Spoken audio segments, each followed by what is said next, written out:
Challenge number 10, tuple to union. Hey, I'm Philip, and in this video series I'm gonna solve all TypeScript type challenges and walk you through the solutions.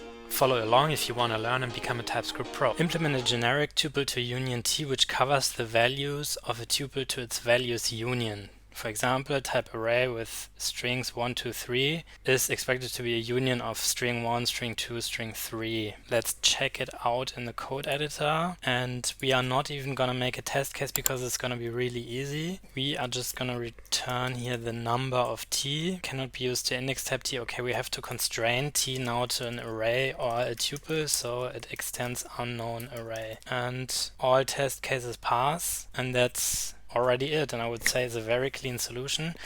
Let's check out solutions. Export type tuple to union T. T extends array infer items, then items otherwise never. Okay, that's basically inferring the union of all of the possible items. Another solution by BrowseNet. Here, okay, this is exactly the solution that we came up with. Type tuple to union T extends any array equals T number. Yeah, that was rather an easy one. If this video was helpful to you, please like and subscribe. See you in the next one.